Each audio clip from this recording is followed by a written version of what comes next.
Disse o Senhor: a minha palavra não voltará vazia e ela vai cumprir o propósito para o qual eu a designei. A palavra de Deus é fiel. Neste momento você vai assistir um vídeo que vai edificar a sua vida com a palavra de Deus e também edificar a sua família. Compartilhe com seus amigos após assistir esse vídeo e também acesse o nosso canal no Spotify para você ouvir enquanto você dirige, enquanto você trabalha. Que Deus te abençoe, seja edificado e cresça na fé. O tema da mensagem de hoje é hora de se levantar. Você pode bater na mão de 2 ou 3 pessoas e dizer: é hora de se levantar.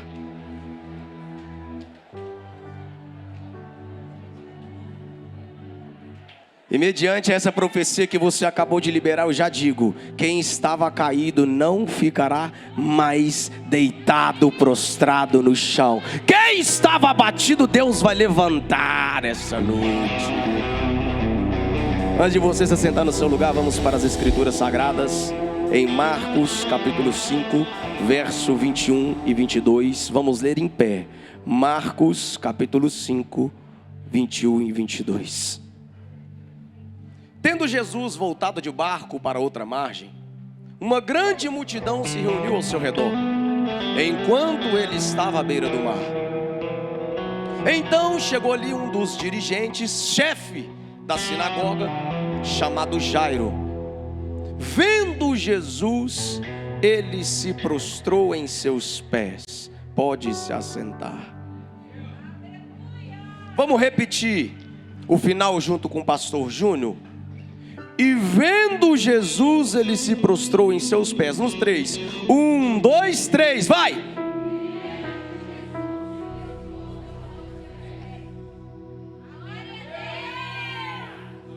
Quem não gostaria de se prostrar aos pés de Jesus? Só que eu quero falar a respeito desse carinha aqui, ó, desse homem chamado Jairo.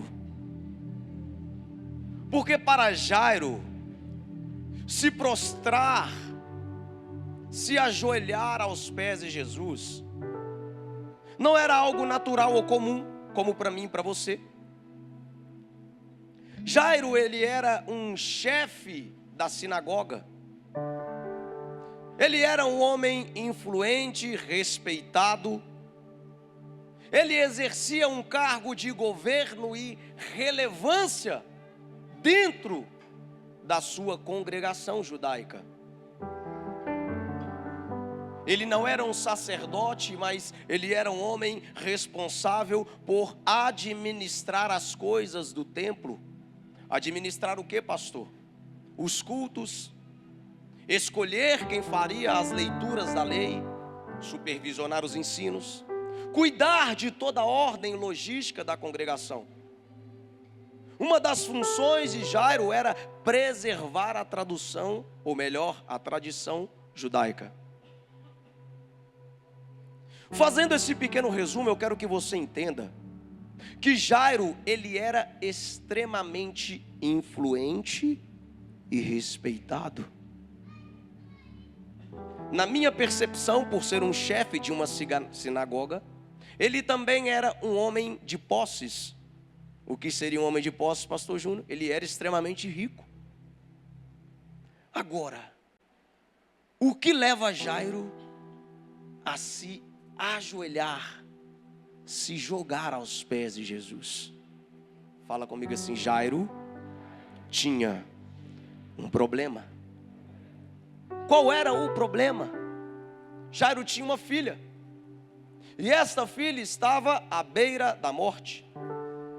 Na cultura judaica, no século I, uma menina de 12 anos está vivendo a grande fase transicional do seu tempo e da sua cultura. Ela agora deixa de ser vista como uma criança e começa a ser enxergada como uma mulher que está entrando numa fase adulta. Naquele tempo, uma garota de 12 anos de idade era muito comum já ser oferecida a casamentos ou a casamento. Existia uma grande expectativa sobre a filha de Jairo. E esta expectativa, ela era familiar. Muitos esperavam dela e muitos sonhavam com ela. Mas o texto vai nos dizer que ela estava à beira, fala assim, da morte. Agora pense bem. Os 12 anos de uma mulher judia representava o início de uma nova fase. Só que esta nova fase talvez não seria possível para a filha de Jairo. Ela viveria agora um momento em que a infância ficaria para trás. Novos projetos e sonhos surgiriam. A sua família como um todo estava agora fazendo para ela planos para o futuro. E a comunidade começava a enxergá-la agora, não como uma menina, mas como uma pequena jovem e futura mulher. Só que eu vou repetir para que você não se esqueça. O texto diz que ela estava à beira da morte. E por esse motivo Jairo se prostra aos pés de Jesus. Um homem religioso, líder, influente, fez isso porque já não se importava mais com o que a sociedade pensaria a seu respeito. E só é possível viver grandes milagres quando deixamos de pensar no que os outros vão achar, mas pensamos o que ele pensa ao nosso respeito. Sabe o que aprendemos com isso? Fala assim, o que, pastor? Para os filhos ficarem de pé, os pais precisam estar.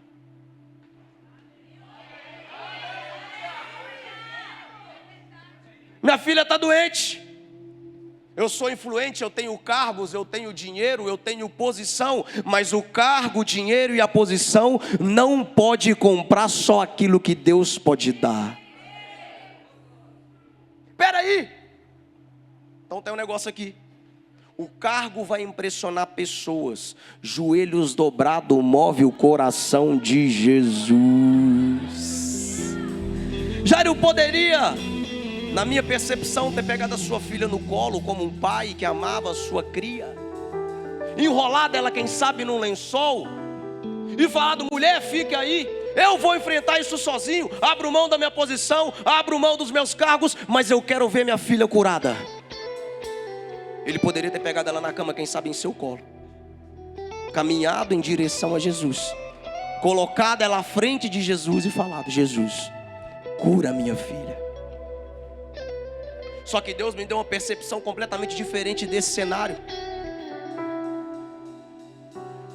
Jairo, ele poderia ter levado a doença até Jesus, sim ou não?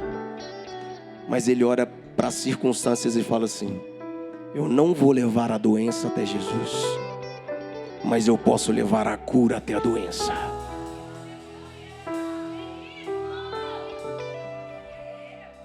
Você não está entendendo nada. Enquanto muitos só estão querendo levar as coisas para Jesus, outros estão querendo estar no mesmo ambiente. Enquanto muitos só querem levar, pedir, clamar, reclamar, outros querem que Jesus entre na casa, entre na intimidade, esteja no quarto, esteja na sala. Ei, irmão, não fomos levantados para ficar levando, pedindo e apenas clamando, mas para levar Jesus para dentro das casas, para acontecer a manifestação da glória de Deus.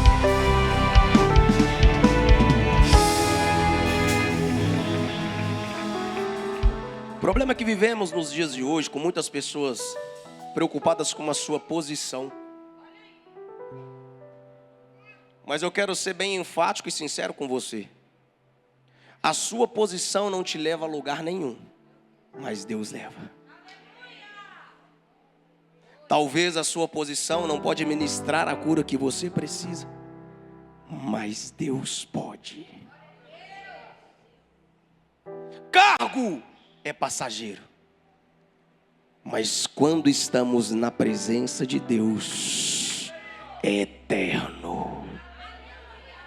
Aí o que é que Jairo pensa então? Sou chefe, tenho tudo o que eu preciso, sou respeitado, só que a minha posição não resolve o problema que eu tenho. Cargo não gera milagre, mas submissão a ele vai gerar o milagre que você precisa. Coloca agora para mim o versículo 23 e 24. Ele se ajoelhou e depois ele implorou insistentemente. Ou seja, tem muita gente que não está recebendo milagre porque pediu, não aconteceu e parou de pedir. Tem muita gente que não recebeu milagre porque olhou para o cenário e não viu possibilidade. Mas conforme eu falo sempre, a fé é pautada naquilo que nós não vemos, mas nós cremos. E o que ele fez? Insistentemente ele disse a Jesus: minha filhinha está morrendo, vem por favor, impõe as mãos sobre ela, para que ela seja curada e viva. E Jesus e a multidão, o quê? Não é só o seguia, é o seguia e o comprimia. Você sabe o que é o comprimir, irmão? É você não conseguir andar no meio de um monte de gente. É você toda hora tropeçar em alguém, alguém te empurrar, você empurrar alguém. E aqui o texto vai dizer, e Jesus foi, na sua percepção e na minha, olhando de maneira rasa para o texto, você vai falar, Jesus aceitou o convite. Mas não era algo comum. Parecia simples, mas não era. Porque segundo a tradição judaica, entrar na casa de alguém onde havia um morto tornava a pessoa que estava ali ministrando a cura uma pessoa cerimonialmente impura. Agora o texto, ele nos revela algo sensacional. Fala assim, o que, pastor? Jesus vai. Só que Jesus não apenas foi, Jesus nunca teve medo da impureza humana. Jesus nunca teve medo do pecado que nós carregamos. Porque aonde Jesus chega, a pureza vence a impureza. Aonde há trevas, agora há luz. Aonde Jesus chega, se há morte, começa a ser ministrada a vida. Se há choro, começa a ser ministrada a alegria. Ei, você não está entendendo. Se tem a presença, tem o que você precisa.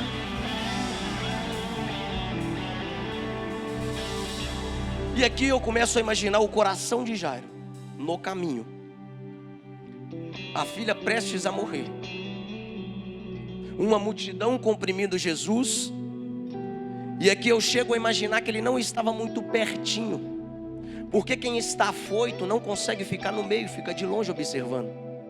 Agora eu penso que ele está um pouco atrás, vendo aquele povo querendo tocar Jesus, querendo falar com Jesus. E ele pensando, será como é que ela está? Será que vai dar tempo? Será que nós vamos chegar lá? Será que ela ainda está viva? Ele estava ansioso. Ele estava à espera do milagre de Jesus. Fala assim comigo agora, de repente ele para. Pera aí, irmão, o cara tem pressa, a filha está morrendo, Jesus sabe, mas ele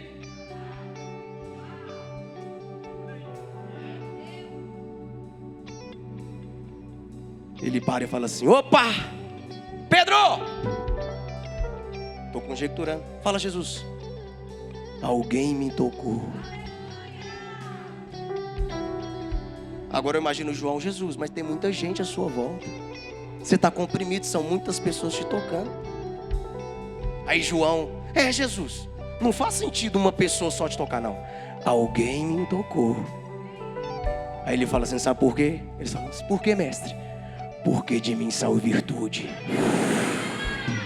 Alguém me tocou porque eu sinto que uma pessoa foi curada porque me tocou de um jeitinho diferente. Não me tocou apenas porque eu sou, mas me tocou pelo que eu carrego. Não me tocou porque sabe quem eu sou, mas me tocou porque sabe o que eu posso entregar. Tem alguém entendendo aqui, pelo amor de Deus?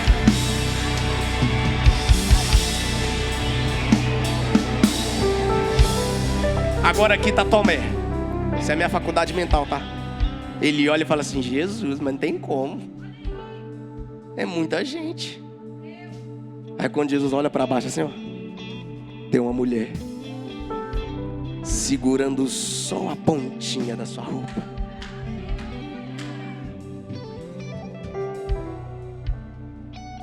Minha imaginação. Jesus olha para ela: por que você me tocou? E ela segurando a roupa falando assim: porque eu sei que se eu apenas te tocar. Tem gente aqui hoje precisando de cura e se esqueceu que só precisa tocar. Ela fala assim: eu sei que se eu te tocar, eu vou ser curada. Levanta, vai. Porque Jesus, a sua fé, a sua fé, a sua fé, a sua fé lá atrás, a sua fé te curou. Vai, levanta e vai, porque a sua fé transformou a sua vida. E aqui tem algo interessante. A mulher do fluxo sanguíneo sofria há 12 anos. Mas a filha de Jairo também tinha 12 anos. Perceba algo impressionante. Enquanto a menina crescia, a mulher sofria. Enquanto uma família comemorava aniversários, a outra gastava tudo que tinha para sobreviver. Aí Marcos, que escreveu, ele está tentando nos mostrar o seguinte: Jesus se importa com dois tipos de pessoa nesse cenário. Qual, pastor Júnior? Quem tem influência, filha de Jairo. Mas ele também se importa com aqueles que foram excluídos.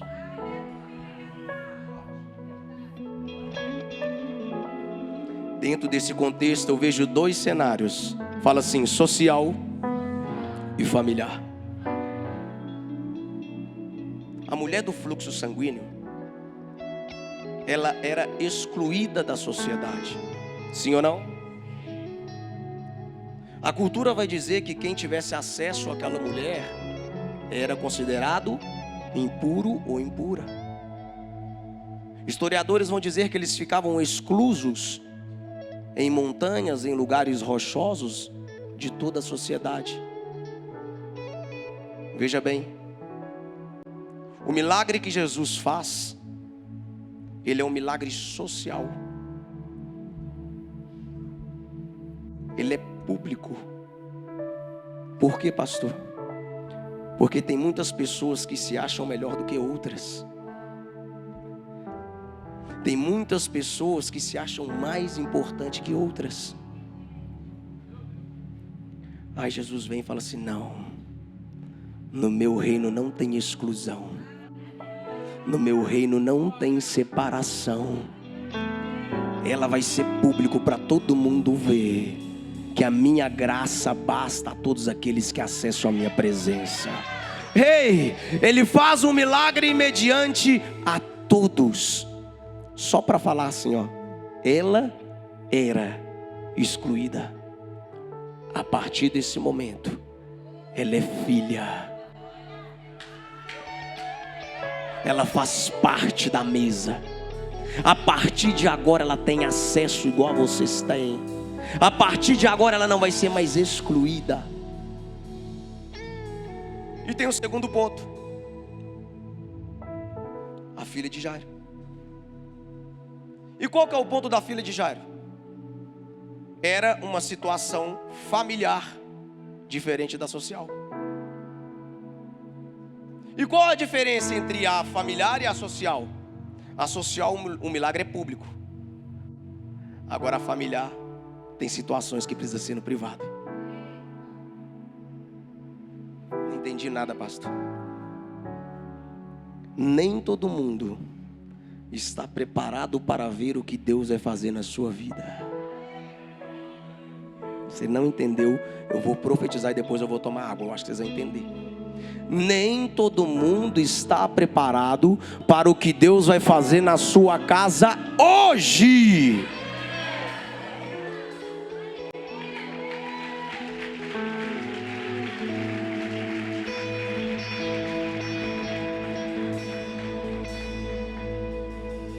Ele cura a mulher do fluxo de sangue. Milagre social. Mas de repente chega a notícia para Jairo. Jairo! Oi, vem cá. Sua filha morreu.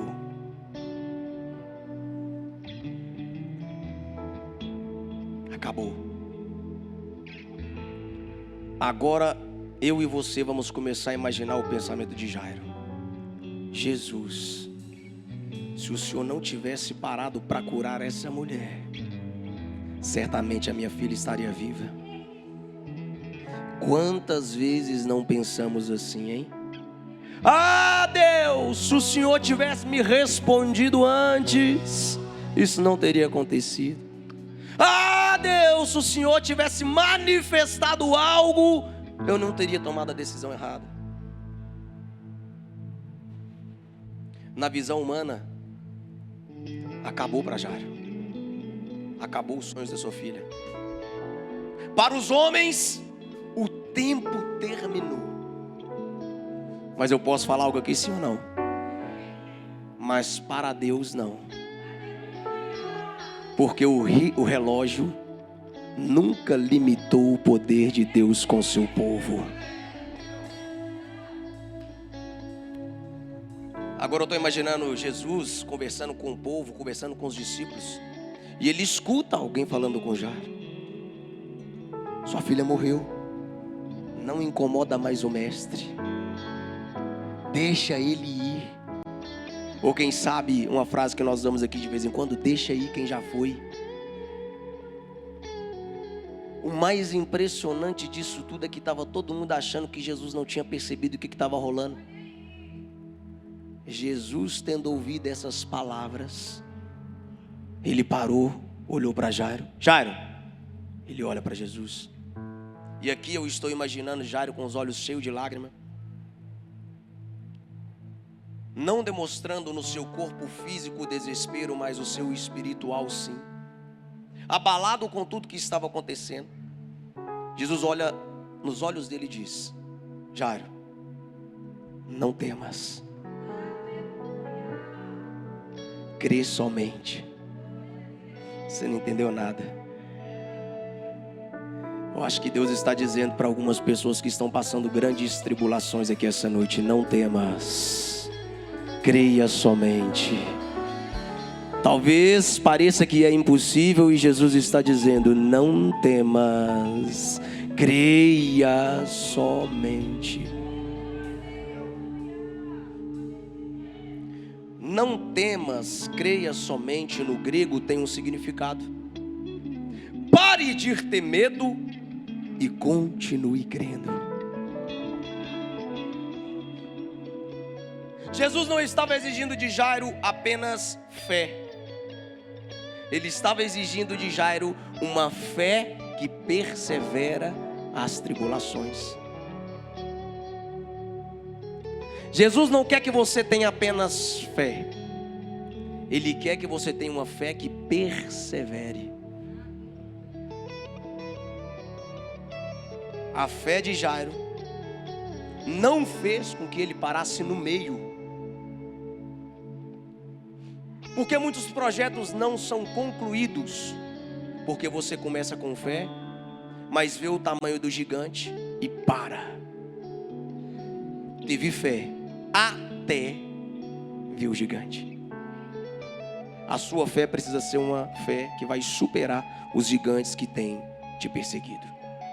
A sua fé tem que ser uma fé que vai além daquilo que você consegue ver, mas acima e ultrapassa aquilo que você consegue crer. O milagre que você precisa talvez esteja na fé que você não esteja praticando. Jairo poderia ter parado ali. Ele poderia ter levado para o pessoal. Jesus parou para procurar outra pessoa e não foi de encontro à minha filha, e a minha filha morreu. Olha engraçado disso tudo. Jairo continua caminhando com Jesus. Fé. Agora Jesus chega à casa de Jairo. Jairo abre a porta. Jesus entra. Caos. Quando eles chegam, músicos, pranteadores. O que é pranteador? Neguinho que recebe para chorar. Não sai lágrima. Tá ali ó, ganhando só para ficar. Confusão. E na cultura judaica, isso é muito comum. Você pagar pessoas para chorar no velório de alguém. Não é novidade não, irmão. Isso tem até hoje. Até hoje existe isso. Só que quando isso está acontecendo, é um sinal. A morte, ela já foi oficialmente reconhecida pela família. Eles estão agora passando um período de luto e dor. Jesus entra pela porta. Olha para aquela confusão toda. Jairo, quem sabe agora atrás dele olhando. O que ele faz? Os discípulos com os olhos arregalados tentando entender o cenário. Caos. E aí Jesus vira e diz assim: ei! Ela não morreu. Ela apenas dorme. Sabe o que é engraçado de tudo isso? Lá ninguém deu glória a Deus. Sabe o que eles fizeram? A Bíblia vai dizer. Eles começaram a rir. É doido esse camarada barbudo aí. Tem problema. Não é normal. A menina está lá morta e está falando que ela está dormindo. Eu tenho certeza. Se o meu filho que está ali, ou está em algum lugar, que ele não fica só ali, tá, gente? Ele está em algum lugar. Deus livre e guarde se eu chegasse com ele aqui nos meus braços, roxinho, sem vida. E o pastor Stefano daqui do altar virasse para mim e falasse: ei, por que você está desesperado? Eu aqui no meio da igreja. Por que você está desesperado, pastor Júnior? Meu filho morreu. Não, ele não morreu. Ele apenas dorme. Sabe o que ia acontecer? Nós íamos começar a jogar a cadeira para o alto, dar glória a Deus, aleluias. Nós íamos acreditar e crer que o milagre é possível. Nós íamos juntos orar pela cura, orar pelo sobrenatural. Mas aquele povo riu.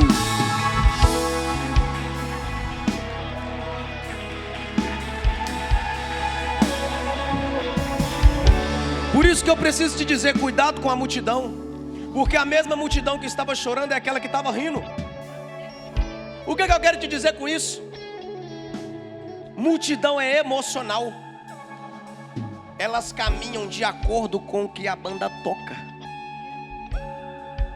Então talvez algumas coisas estão travadas nas regiões celestiais na sua vida, porque você está dando atenção para o que a multidão está falando e não está focando no dono do milagre.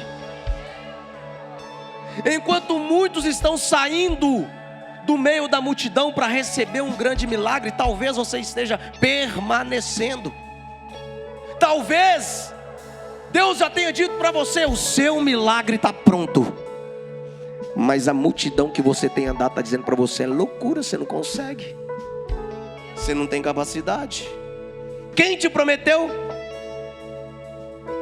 Quando te perguntarem e falar que você é louco, irmão, você fala assim: o Deus que me prometeu, Ele é fiel para cumprir. O Deus que me prometeu, Ele cumpre aquilo que Ele promete. A casa cheia. Quem gosta de casa cheia aqui? Eu gosto. Quem gosta de casa cheia? A casa estava lotada. Gente gritando, gente chorando, gente gemendo. Quem sabe uns servindo comida, outros questionando por que tinha acontecido, outros falando: meu Deus, mas ela era tão jovem. Mas tinha um problema. Fala assim: qual, pastor? A casa estava cheia de gente vazia. Vou repetir. A casa estava cheia de gente vazia. A minha pergunta para você é: como é que está a sua casa?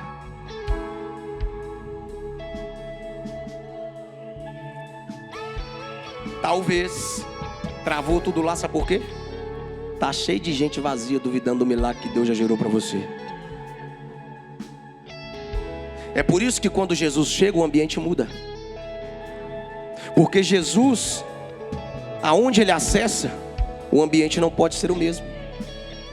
Então, antes de Jesus chegar, havia uma multidão com a morte.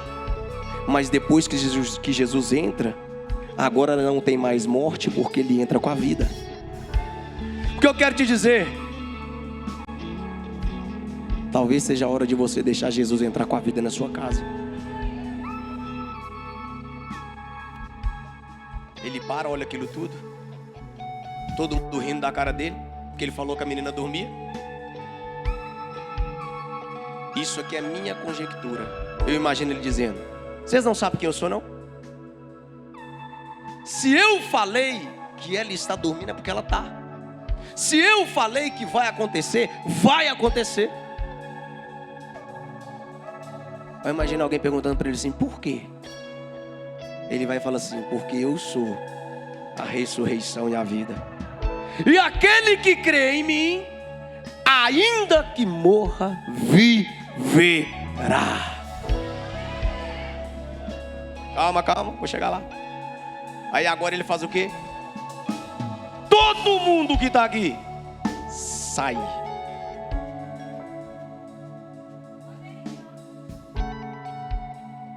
Todo mundo que está aqui para fora. E se você pensar bem, não é confortável você ser o dono da casa e outra pessoa expulsar seus convidados, não é verdade? Não ficou ninguém. Só Pedro, Tiago, João, a esposa e o marido.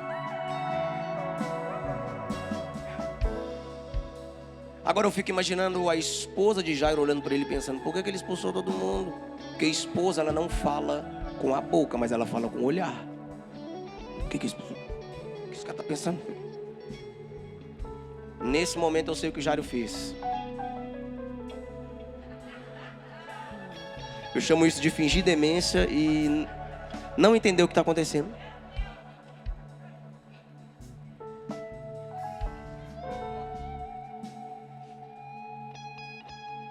Irmãos, sabe por que Jesus expulsa todo mundo daquele ambiente?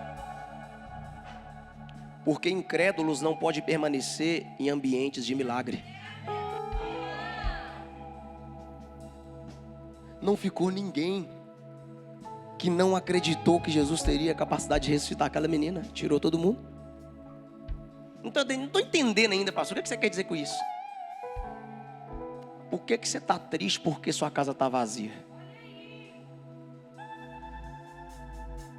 Por que você está triste pelos parentes que não estão indo mais lá te visitar?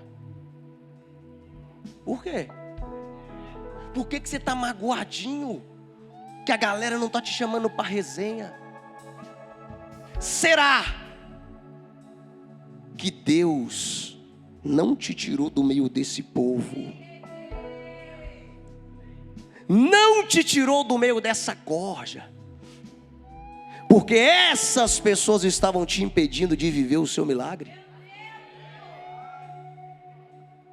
Eu prefiro ter a minha casa vazia de pessoas falsas, mas cheia da presença de Deus. Eu prefiro tê-la vazia de seres humanos, mas lotada de seres celestiais. E ele disse: saiam todos, porque vocês não estão prontos para o milagre que vai acontecer aqui. Ei, casa vazia não é sinal de tristeza.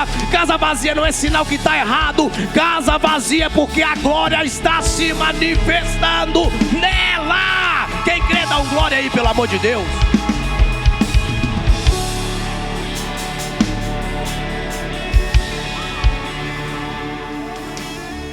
Ele esvaziou, sabe por quê? Quem alimenta a incredulidade dificilmente vai acreditar no agir de Deus. O que é isso, pastor? Como assim? Você está vivendo o sobrenatural, surfando na onda do milagre, e tem gente olhando para você falando, não, isso não é Deus não, isso é sorte, você está trabalhando. Você foi para a Europa lá, você comprou passagem, você tinha dinheiro, não, mas Deus me deu a provisão, porque eu sou dizimista. Não, mas que aí você tirou carteira, mas porque se for inteligente, você foi lá e pagou, mas Deus me deu a oportunidade de ter um emprego digno, para ganhar um salário digno, para tirar uma carteira. Que isso, você trocou de carro, mas não foi Deus não, você está pagando boleto, eu estou pagando boleto, mas Deus está me dando saúde para pagar o boleto todo dia. Ei, irmão, gratidão abre portas que a ingratidão nunca vai abrir. Quem não entende o agir de Deus sempre vai questionar o tamanho do seu crescimento. Deus está agindo, você está surfando, eles não estão entendendo. É só o começo do ano extraordinário do Senhor. Você crê, dá um glória aí, pelo amor de Deus.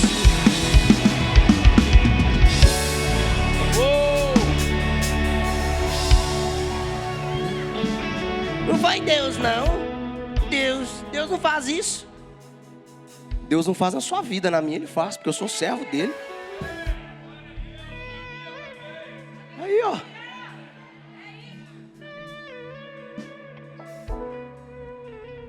Ele é poderoso para fazer infinitamente mais do que aquilo que pedimos ou pensamos ou sonhamos. Incrédulos nunca vão entender. Só que você precisa entender esse princípio. Só pode permanecer em ambientes de grandes milagres que Deus tem feito para a sua vida pessoas que entendem que é Deus que tem gerado o milagre.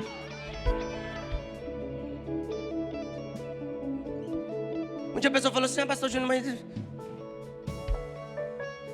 é muito fácil, né? O que é fácil, irmão? Não, o ministério de jovem lá no GE estava legal, né? 350, 200, 280, 300. É fácil, irmão. É fácil. Pastor Stefano lá com vocês. A igrejona, né? É fácil.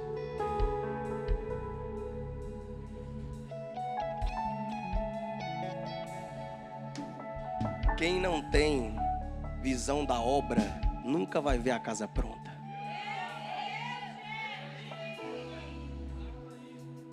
A igrejinha era desse tamanho, mas Deus já tinha colocado no nosso coração uma igreja desse.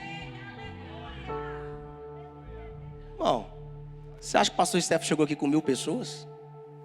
Era Pedro, Tiago, João. Só que era contrário, era Lucas, Júnior,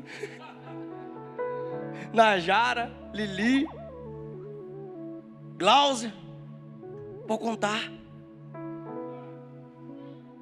Sorte. Não, pastor Gilmar, o telão ajuda, a administração ajuda, a igreja ajuda. Mas não se pode fabricar o agir de Deus. Aquilo que nós olhávamos e parecia impossível, hoje é possível, mas não, porque não foi a minha mão, foi a mão de Deus. Então quem não entende o processo, sempre vai questionar quando você viver o propósito.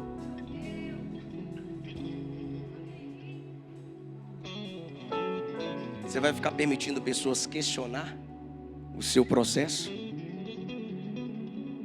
Não, mas você não vai conseguir essa vaga de emprego, não. Você não tem capacidade intelectual para isso.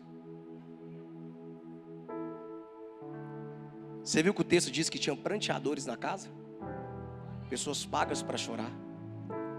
Pode falar sim ou não? Cuidado que tem muitas pessoas que estão andando com você, que estão demonstrando emoções afetivas com você que não são reais. Tá te dando tapinha nas costas falando, eu vou chorar com você, mas por trás tá rindo e falando, bem feito. Vou virar para trás. O casamento tá quase acabando. Tem briga todo dia em casa. Um ambiente que era de alegria agora é de tristeza. Tá parando no meio igual os parentes parou. Aí quando sai de casa, vai aconselhar com a amiga que já casou umas 20 vezes.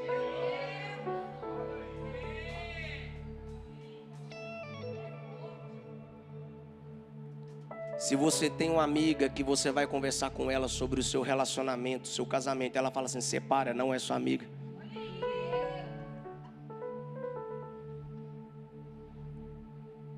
O problema é que muitas pessoas não estão chegando a lugar nenhum porque elas estão escutando críticas construtivas de quem nunca construiu nada. Talvez você esteja muito mais avançado que essas pessoas, mas está retrocedendo porque você tem dado ouvido para elas.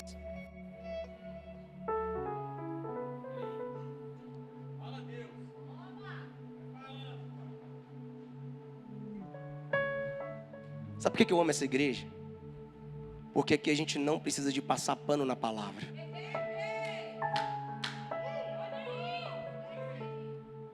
O dia que nós tivermos que passar pano na palavra para não precisar falar a verdade para o povo, eu acho melhor fechar as portas. É por isso que a igreja cresce, por isso que a igreja evolui, porque a palavra da verdade ela edifica e transforma. Ela confronta por dentro, mas transforma por fora. Vamos voltar para a mensagem que saiu do contexto geral.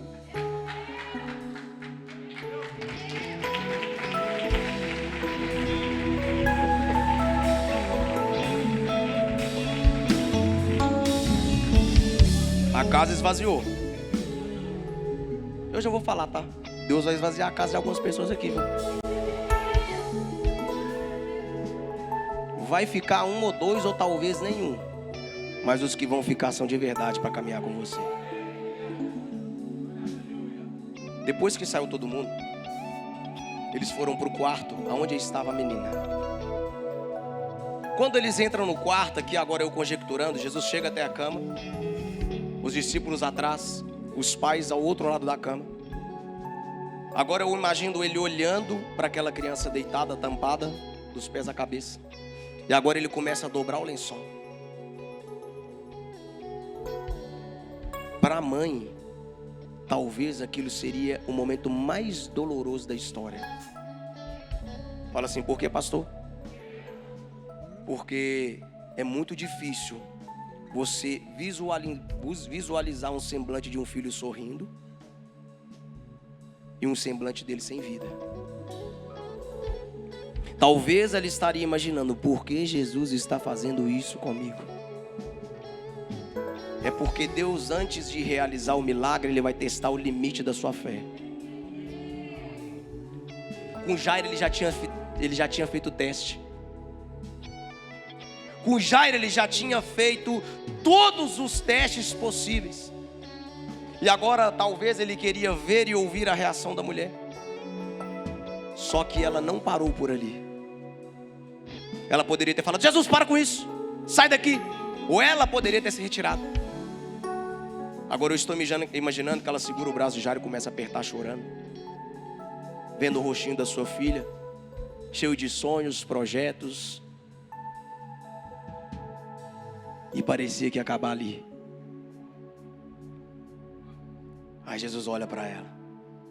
Eu imagino ela com as mãozinhas assim, ó, geladas. Jesus coloca as suas mãos em cima das mãos dela. Os discípulos com os olhos arregalados. Eu ficaria, irmão. Talvez eu ia chegar do lado de Jesus e ia ficar igual o São Madruga e Chaves. O que vai acontecer? Aí ele diz, Talita, come.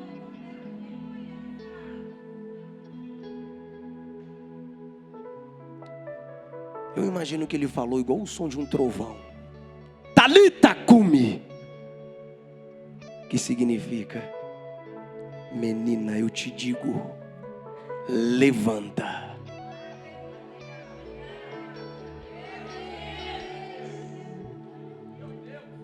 Ele disse, menina, eu te digo. Sabe por que eu?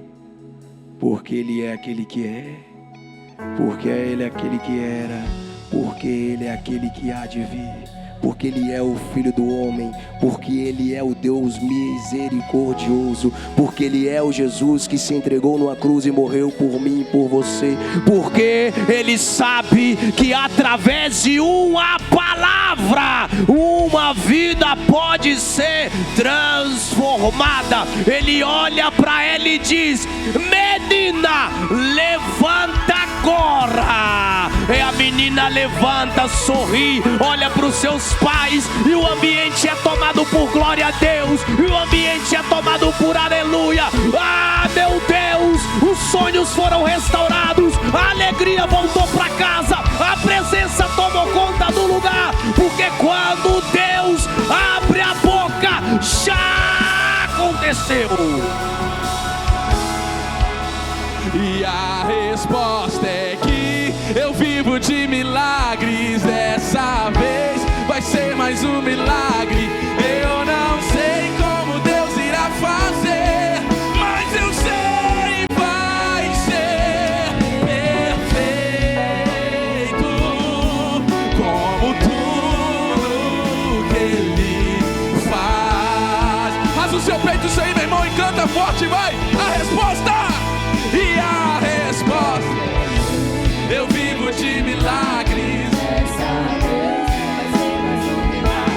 Eu não sei como Deus irá fazer, mas eu sei, vai ser perfeito, como tudo que Ele faz. Fala com quem está do seu lado assim, ó, vai ser perfeito, porque tudo o que Ele faz é perfeito. Fique sobre os seus pés. Nós estamos chegando no final.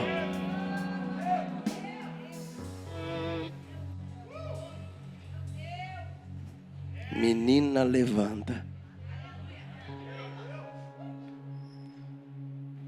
Talvez algumas pessoas tenham entrado aqui dizendo que acabou. O casamento acabou, a esperança acabou, a expectativa de tudo que Deus prometeu acabou. Outros talvez estão pensando: a esperança morreu, já não existe mais. Mas que bom, não é verdade? Que o dono da esperança está nesse lugar essa noite. Às vezes você não está conseguindo sorrir de tanto problema, e por isso você decidiu permanecer deitado de tão cansado que você está. Eu sei que tem gente aqui que está cansado. Tem pessoas que estão sentindo dores nas costas, tomando até remédio para dor. E essas dores que você não são dores de origem física, mas são dores de origem espiritual.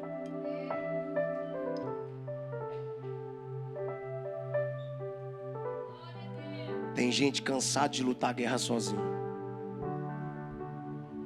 Tem pessoas que vêm aqui representando toda a sua casa porque ninguém mais vem.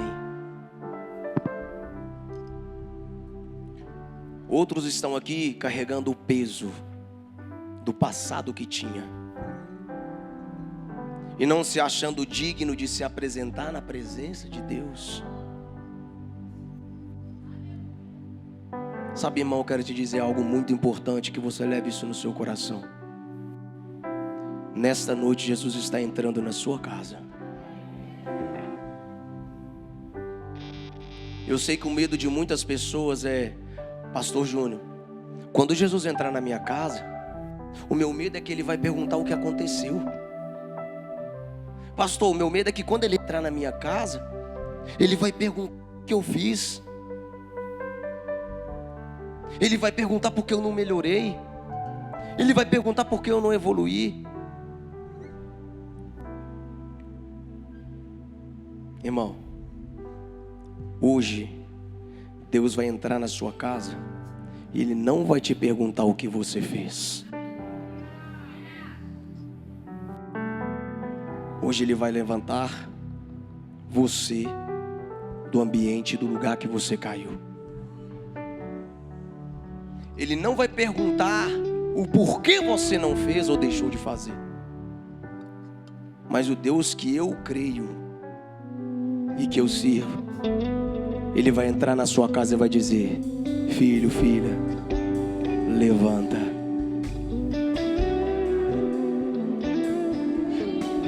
Estou muito sujo, Jesus. Eu fumei, eu bebi, eu pisei na bola na igreja, eu falei mal, eu estou com problemas familiares, eu preciso liberar o perdão. E Jesus vai dizer: levanta. Ah, Jesus, mas eu preciso tanto melhorar. Ah, Jesus, eu estou cheio de defeito. Mas Ele está dizendo: levanta. Porque o que Deus vai fazer na sua vida, Ele não pode fazer com você deitado, Ele precisa fazer com você em pé. Aonde você foi envergonhado, aonde te feriram, é onde Deus vai cicatrizar. Fala assim: por quê, pastor? Porque é o lugar que você vai ser usado para ministrar na vida de outras pessoas. Aonde mais doeu em você, aonde você vai liberar palavras proféticas para os outros.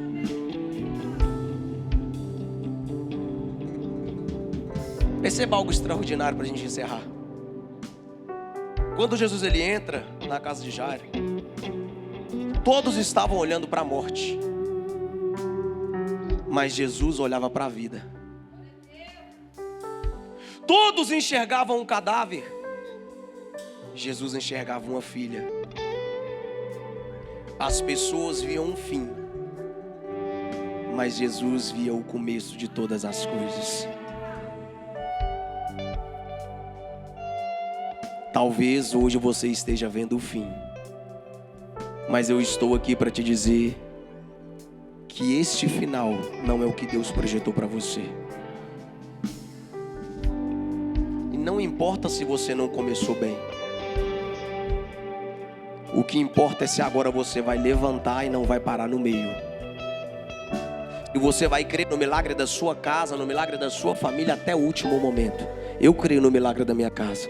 Por isso eu tenho vivido um tempo de transformação e transbordo. Eu vou te dar 1 minuto para você refletir. E você agora vai guerrear pela sua família, pelos seus projetos. Só que você não vai guerrear por você. Você vai guerrear por quem está do seu lado. Você vai ser boca de Deus na vida de alguém essa noite. Eu quero que você dê a mão a cada uma pessoa que está do seu lado. E eu quero que você ministre sobre esta pessoa aquilo que você gostaria que fosse ministrado sobre você neste momento.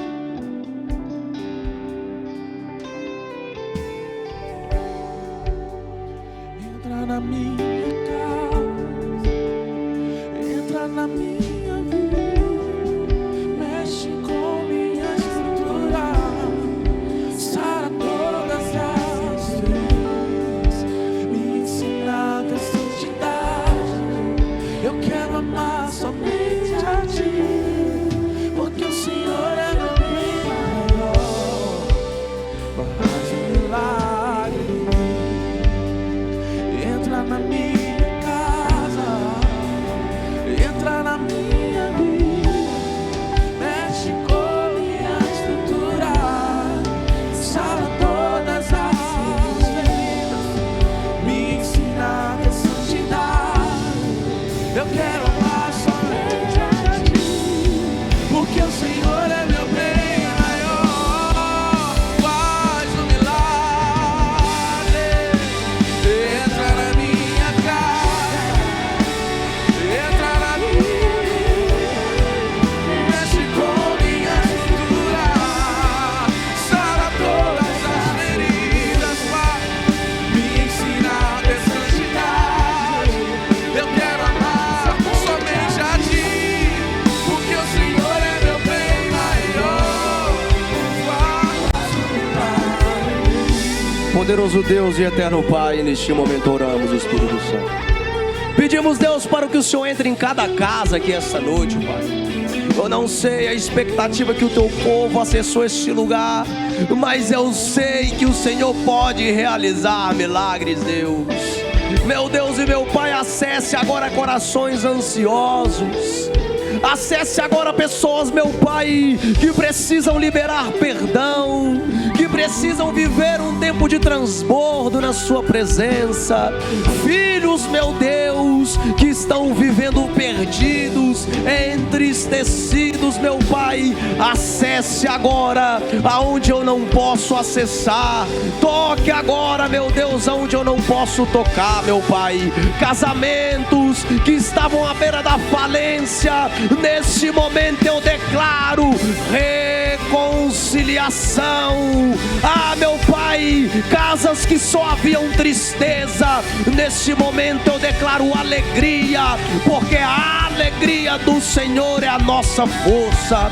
Meu Deus e meu Pai, aonde a morte entrou, a palavra está acessando neste momento, e eu declaro em nome de Jesus: é vida, é vida, é vida. Meu Deus, se tem alguém caindo, eu digo neste momento: levanta para viver o seu milagre esta noite, em nome de Jesus. E daí? E mesmo que o cenário diga que é o fim, e as evidências gritam que é pra desistir, mas eu estou dizendo: ainda existe vida aí, ainda tem vida aí. E o tempo não limita o que eu vou fazer, eu lhe garanto e afirmo pra você: ainda tem vida aí, vai voltar. Recebe isso aí, meu irmão. Existe vida.